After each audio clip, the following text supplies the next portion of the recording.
remercier particulièrement, et il faudrait qu'on revienne là-dessus, la paix de CE pour l'initiative très louable qui nous permet de rassembler ici encore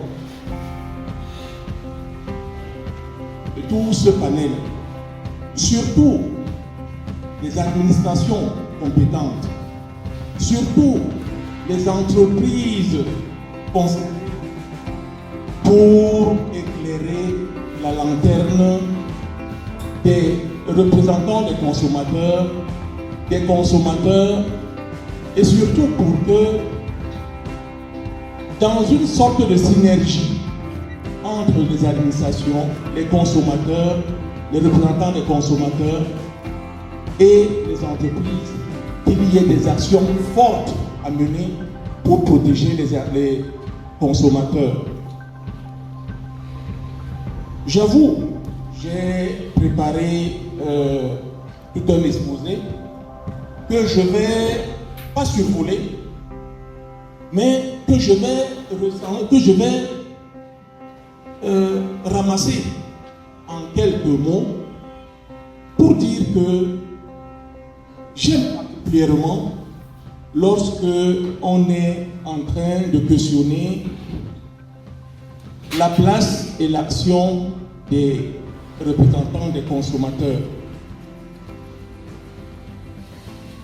Une réponse me vient toujours à l'esprit et en réalité, je m'inspire toujours de la loi cadre.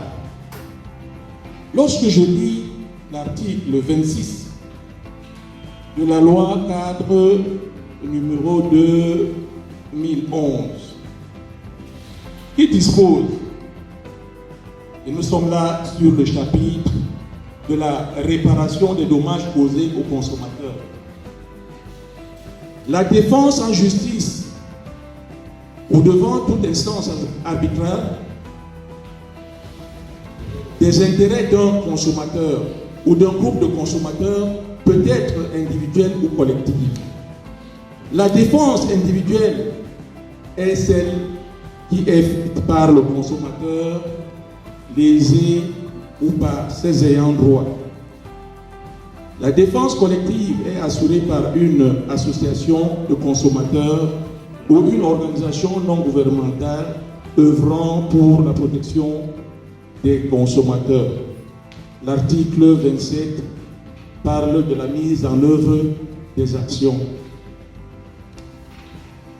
Ce n'est pas pour embarrasser les administrations et les agents assermentés des administrations spécialisées, mais c'est pour dire, et vous allez être d'accord avec moi, que lorsque il y a un fait constant, constaté, de contrefaçon, de contrebande, qui nuit à la santé, qui nuit aux intérêts d'un consommateur, celui-ci, soit directement, soit par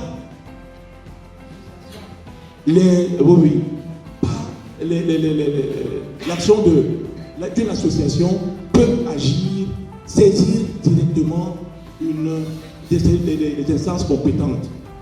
J'en ai été victime, personnellement. Je ne vais aussi pas les contemporains, je ferai peut-être la publicité pour cette entreprise, mais j'ai acheté un produit dans un supermarché de la place, un grand supermarché de la place, et qui s'est avéré un produit nauséabond, un produit impropre à la consommation.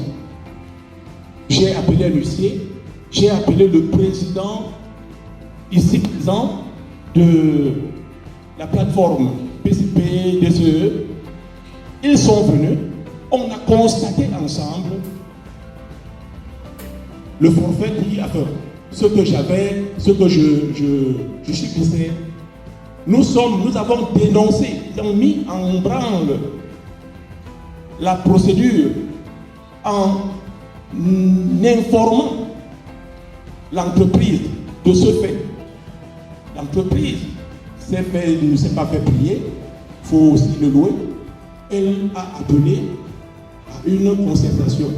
Dieu merci, on n'est pas allé loin.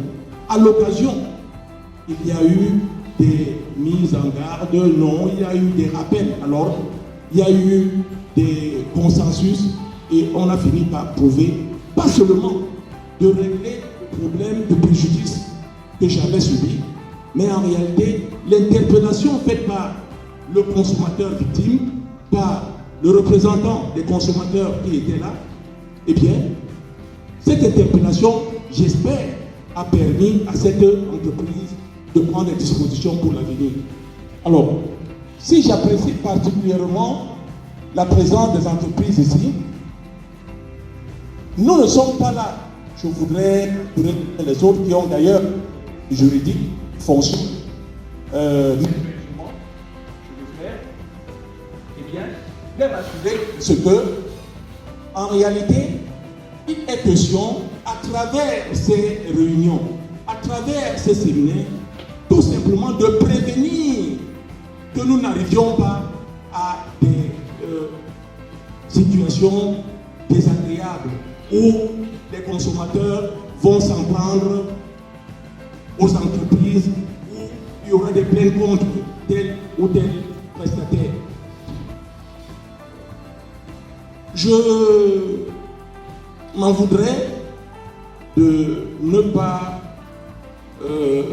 indiquer simplement, pour finir à titre de recommandation, reprenant le président du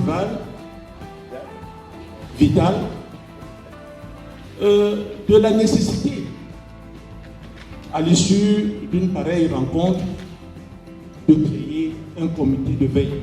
Je pense que ça devrait être l'une des recommandations fortes au sortir d'ici, qu'il y a effectivement un comité de veille composé des administrations, composé des représentants des entreprises, composé des représentants des associations et des experts à tel ou tel titre, qui permettent effectivement de ne pas laisser traîner ce fléau. On a dit, j'ai entendu dire ici, et je suis rassuré de ce qu'il s'agit véritablement d'un vrai serpent de mer, mais ce n'est pas un vrai serpent de mer qui ne pourrait pas être combattu tant qu'il y a une action synergique entre tous les acteurs. Donc, je pense que un comité de veille serait le bienvenu. Le problème d'un comité de veille, c'est pour permettre aux associations qui n'ont pas toujours les moyens de leur politique de dénoncer, d'engager les procédures. Le comité de veille doit être subventionné. Il doit avoir un fonds nécessairement qui sera mis en place. J'ai convenance, ou je crois que j'ai souvenance de ce que, auprès des administrations, de tous les départements ministériels d'ailleurs, il y a des fonds disponibles pour assister, pour accompagner, pour soutenir les associations dans le cadre de ce genre d'activité.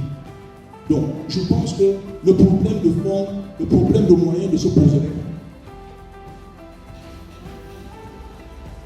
Je